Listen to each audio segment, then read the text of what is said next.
Wine more, please. I enjoy every time he talks because he hates BS as much as me.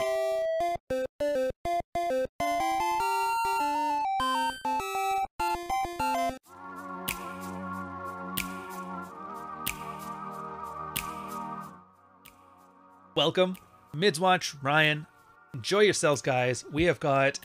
This is probably one of those long time coming things that I haven't mentioned, but I really should. It's Wine More Please talking about the difference between frame and being stoic, because so many guys get this mixed up.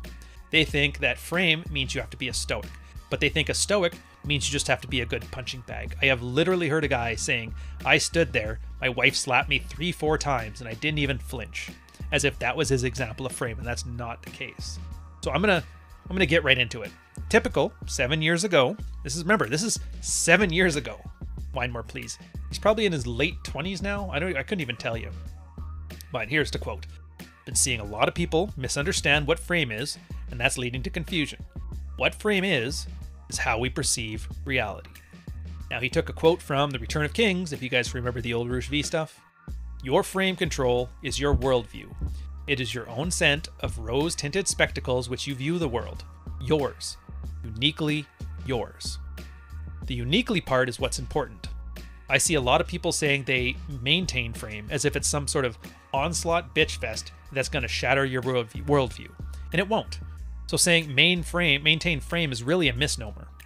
What is suggested is to remain stoic, which equates to don't let the oncoming onslaught of bitchiness affect your emotional temperament. So, for example, if your wife is about to go batshit off the deep end, your frame might be, my wife is batshit crazy and I'm about to go off the deep end. And if you had that frame as it happened, your response would be to laugh at the absurdity of your wife going off the deep end. You'd be watching her to confirm that in fact she is going off on the deep end, and it might be funny to you because it's so predictable. Her frame might be that you're being a terrible husband, a father, whatever. And she's going to push that reality, to which Return of Kings had her quote for this. Most people lack a comprehensive philosophy, a unifying worldview that helps them maintain their masculine center. Without the assistance of this rudder, a man can easily be knocked off his frame. He will become subject to the influences of the wicked or the wretched people. He will be dragged down by the tempting evils of society, or more commonly, he will fall victim to the self-doubts and insecurities that haunt every man.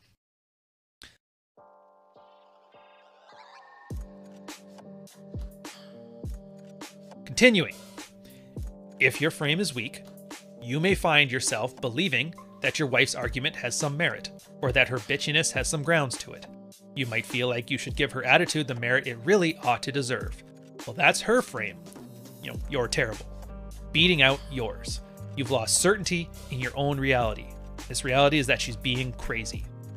Being stoic in this situation can help you encounter some of those ill effects. You'll try not to show her that her words are impacting you, even though your sense of reality is being shattered. Your sense of reality, as it's gone, so goes your self-confidence. So in a sense, being stoic deals with how you process emotions and not so much your worldview. In the example, it might be, she's a total bitch and I'm not going to react, which is fine, but her worldview is taking precedence over your worldview since you acknowledge that she's being a total bitch instead of your original worldview that she's batshit crazy. Frame has a little bit more subtlety. Again, back to the quotes. I see frame control as a blend of 3 elements. 1, the ability to define and maintain the terms of social interaction. 2, the ability to project your masculine essence outward. And 3, your view of physical reality. Now, in most cases, if you have a strong frame, anybody that brought in anything that challenged your worldview would be laughed at and ridiculed for either being naive, stupid, or both. So what does this mean in practice? Well, this again brings us to the wonderful post on the main subreddit by a guy, Lupe, with his example. And it's just another quick word on frame, so it's repeating most of what we have here now, but the quote he uses is, "The thing is, our brains aren't selected to perceive reality accurately. Our brains were selected to help us climb social hierarchies and charm those around us. So when it comes to perceiving reality, we hamster. Everybody lives in their own reality because the human mind is not capable of perfectly perceiving reality in an objective sense. It must deduce reality through reason. This reality when stacked up to the reality of those around us. If I was a teenager, I was homeless for a stretch, or sorry, when I was a teenager, I was homeless for a stretch and did some weird things to get by. I noticed if I walked into a store, picked food up, and started eating it as I walked out casual as fuck, I never got stopped. The one time I got caught, I raised my eyebrow, gave the person a look like they were completely insane, and in a tone dripping with accusation said, this is mine? And then they backed off and I walked out. Dude looked like he was tripping balls because my frame was stronger than his. This is not holding frame. This is narcissistic manipulation, but the example stands to prove a point.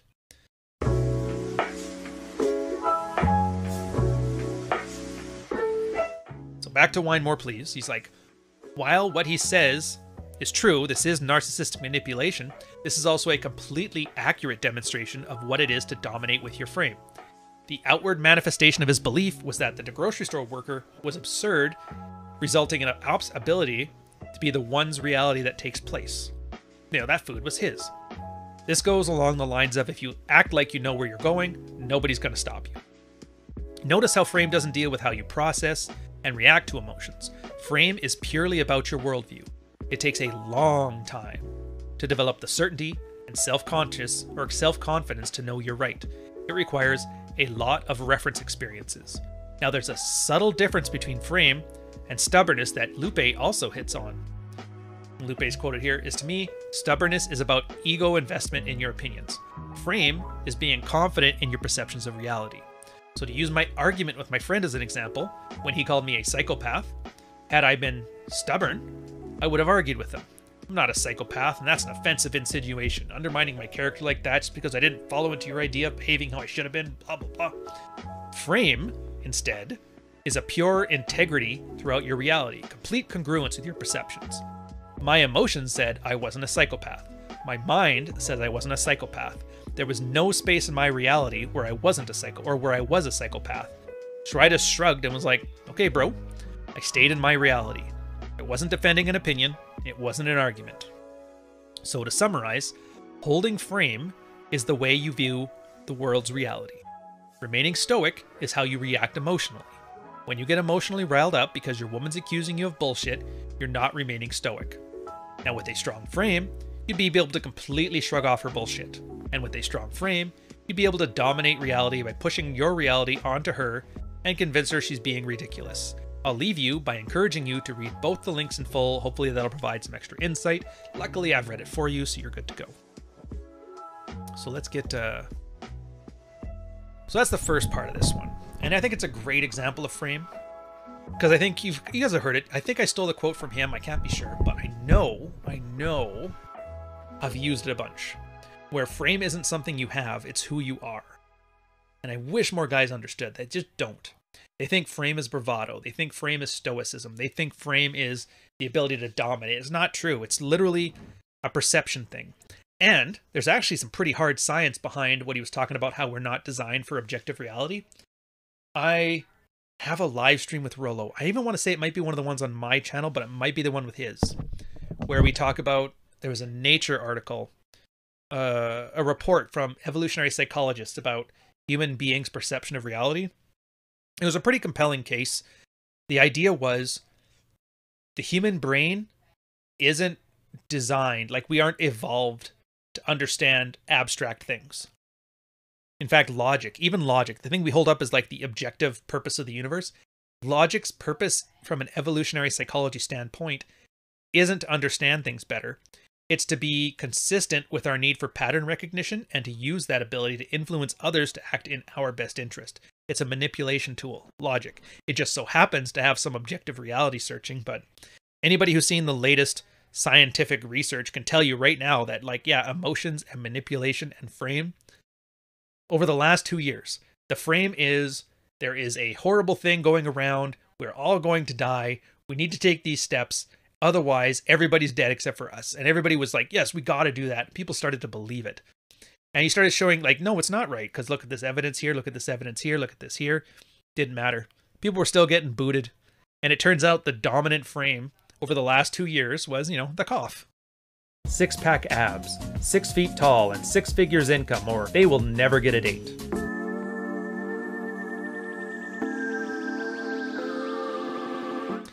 Hey, you can't out-frame the world, I guess, but you know, Some guys held the frame against it, and it's all just a persuasional thing. So this can be... Now back to the Nature article, it was just funny because it was like, we aren't evolved to see ultraviolet light. We're not evolved to see infrared light. We were evolved to see the visible spectrum. Why? Because the visible spectrum was the least amount of light you could look at and still be able to, you know, wander around the world, hunt things, and procreate. So that's what we kind of evolved for. Same thing with, they call it not the macro world, not the micro world. Like we were never... Cavemen don't understand what a particle is or bacteria is. Cavemen don't understand what space and stars are. We understand the meso. We knew what, you know, God, a person is in the sky and he rides a chariot every morning. That we could understand. The germs were, well, you know, Jesus is giving you sickness and you got to get the leeches out of your system. Like we understood that. And we've kind of advanced past it, but not really. We've just done more sophisticated.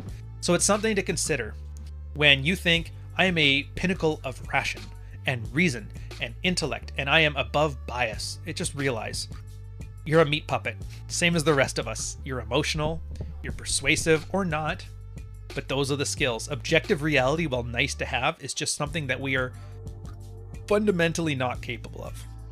So now that I've gotten that rant out of the way, Jack 10 of Hearts comes in on this one. He's like, dude, this is really good. Like, I've often commented with some advice along the lines of, I would suggest you do this. This action will probably cause your wife to react badly and cause her to fly off the handle, and when that happens, maintain frame. If she gives you the inevitable guilt trip, use fogging when necessary, and then... So, like, for me, maintain frame in this example is misleading, but I really think that I should be using the term remain stoic. Could have substituted an even more colloquial phrase like hold your ground or keep your cool. If you're just beginning to assert yourself, your wife will likely react very negatively. But telling a man to maintain frame in this situation is kind of pointless because they have no frame. If they did, they wouldn't be in a marriage where asserting himself caused an issue. Now, there's probably why we get a lot of posts of some guys saying, I did X, my wife flipped out, but I think I maintained frame because, and then go on to describe the interaction because it's clear they did not do anything even remotely closely to maintaining frame, asserting frame, or doing anything else except for daring challenge the wife's frame, and then backing down. But then we tell him, you failed to maintain frame, so that's really not so helpful. In fact, I would not be surprised if a lot of us at one point during our unplugging process thought to ourselves, well, what the fuck does this frame even mean? And I think the suggestions to maintain frame are more suited for things like this. As the sole income earner in your household, you should absolutely get the final say on 100% of your financial decisions. Do what you think is necessary to make this happen. You must operate within this frame and maintain it at all times. Your wife won't take it well, as she's used to having unlimited expenditures of your money, but that's irrelevant. You make the money, you get the final veto on how it's spent. That's your frame. If she wants to spend money frivolously, she can get her own job. Now, in the latter case, you can deflect your wife's objections by being stoic. If she backs down, you've maintained frame. But you can also use agree and amplify, amuse mastery, fogging, or countless other techniques, as long as your wife defers to your reality on the financial matters. You make the money, you get to decide how it's spent, you have maintained frame. At least, that's how the distinction reads to me. Correct me if I'm wrong. So we didn't correct him if he was wrong. I guess if you take the lesson from this, is just to understand frame isn't what you think it is. Frame is essentially the way you perceive reality. It's the narrative structure you surround. I talk often about mental models, or the narrative structures you use to help you make decisions. Frame is ultimately your collection of mental models. Now, if you want to have the stay-at-home wife and you're the patriarch at home, guys can set that up as their frame. Now, legally, there's a lot of things in the way of that, but if, and I don't want to do this as some kind of like hope-building exercise because I think it's a fool's errand, but if your wife buys into that frame that you have given out, that worldview, and then adheres to it, then you are maintaining frame.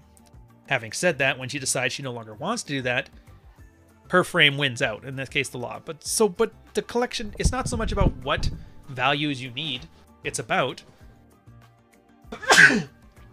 having the persuasion to make them your reality and to not accept anything different. Now, there's going to be consequences with that. Women are human beings, they can make their own decisions. If you decide you wanted to be patriarch, and then she decides not to buy into it, leaves you, takes the kids, well, that's the consequence of your frame. You're like, I wouldn't hunt around there anyway. And so there's like this, I don't want to say nuance, but you have to be smart about it, because having a frame that's just incapable of being manifested is just delusion. If you want to call yourself the president of the manosphere and have autistic temper tantrums for 3 years, then yeah, that's pretty much a great way of holding frame, but it's also stupid. You know who holds the frame the best? 2-year-olds. You cannot negotiate with a 2-year-old's worldview at all.